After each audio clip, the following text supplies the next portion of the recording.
이번에는 시청자 질문으로 좀 그 이야기를 풀어보죠. 네, 시청자 질문 타임 질문 제가 갖고 네. 있습니다. 네, 서울 은평구에서 김영희님께서 보내주신 질문인데요. 주님을 만나고 하나님이 저를 사랑하신다는 걸 알게 되면서 비로소 늘 못나게만 생각하던 저 자신을 사랑하게 됐습니다.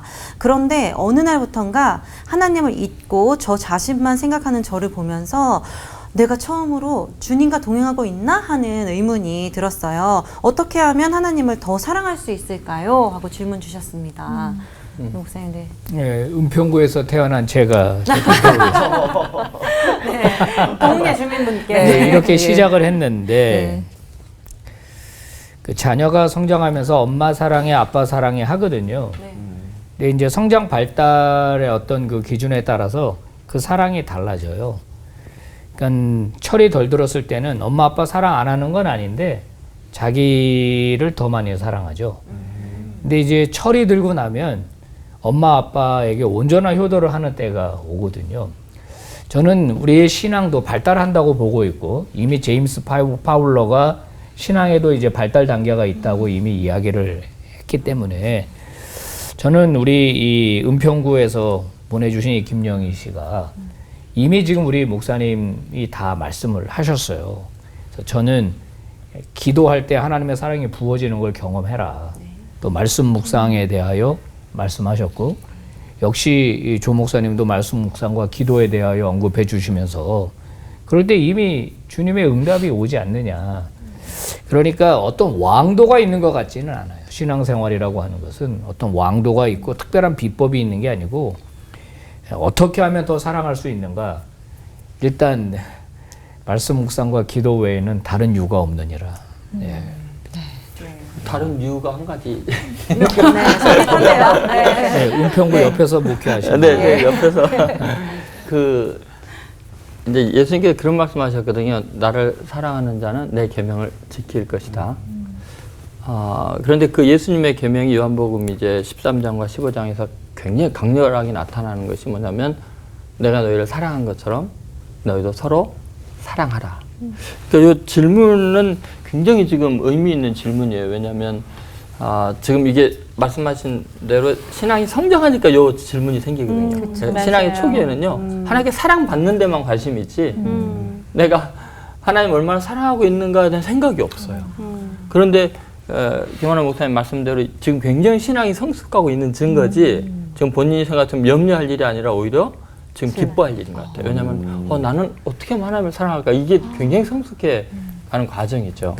그 예를 들면은 다니엘 같은 경우에 이제 30일 동안 아무도에게도 기도하지 말라는 왕의 조서에 어인 찍힌 걸 알고 전에 행하던 대로 기도하며 감사했다고. 그러니까 지금 전에 행하던 대로 이게 조금 전에 이제 김환아 목사님께서 말씀하신 그 기도와 말씀 늘 하던 그것이죠.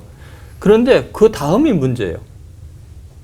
전에 하던 기도하며 그 다음에 감사하였다라고 나거든요. 왜 감사했을까?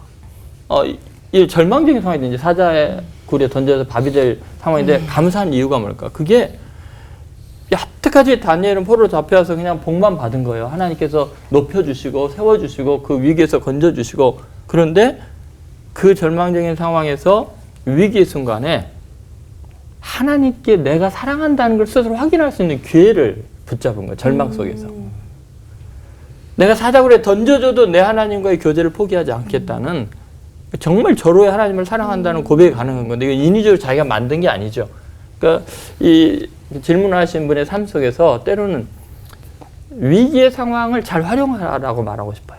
그러니까 절망이 닥칠 때는 진짜 하나님이 내가 진짜 하나님을 사랑하는지 안 하는지를 보일 수 있는 절의 기회라는 거예요. 맞아요. 그러면 일상에서는 어떻게 하느냐? 아까 말씀하신 대로 내가 너희를 사랑한 것처럼 너희도 서로 사랑하라. 이게 세 계명이라고 그랬거든요.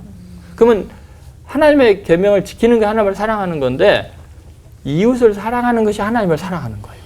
보이지 않는 하나님을 사랑한다고 쉽게 말할 수는 있죠. 우리가 막 기도하러 막 이래. 근데 그것은 바리새인들 서기관들이 다 하는 거예요. 그러니까 바울이 되기 전에 사울이 했던 짓이었거든요. 그런데 정말 사랑은 어떻게 하냐? 예수님께서 너희 중에 지극히 작은 자의 한 것이 곧 나에게 한 거다. 보이지 않는 하나님께 하는 방법은 우리 중에 있는 가장 작은 자를 선대하는 거죠. 직장에 가서 내 부하들, 뭐 수입 아저씨들, 그리고 시장에서 뭐 이렇게 파는 아주머니들을 주님 대하듯이 대하고 주님 사랑하듯이 사랑하는 것이 하나님을 사랑하는 거예요. 하나님의 형상대로 지음받은 하나님의 최고로 사랑하는 존재니까요. 예를 들어서 내가 김하나 목사님을 사랑합니다. 존경하고 너무나 좋은 친구예요. 그러면 김하나 목사님을 가장 사랑하는 표현 중에 한 가지가 뭐냐면 김하나 목사님이 사랑하는 대상을 내가 극진히 잘해주는 거예요. 목사님의 아들에게 내가 아주 좋은 신부감을 소개해준다. 그러면 진짜 사랑하는 방법이죠. 하나님은 나그네와 과부의 아버지라고 그랬거든요. 그들에게 잘해주고 사랑하는 것이 하나님을 사랑하는 표현이죠. 그러니까 이 성도님이 강력하게 권해주고 싶은 것은 하나님을 그렇게 사랑해라. 지금 내 옆에 있는 이웃 사랑하다 보면 내가 진짜 하나님을 사랑하는 줄을 알게 될 거라는 거죠. 그런 측면에서 사랑을 실천하면 좋을 것 같다는 생각이 드네요.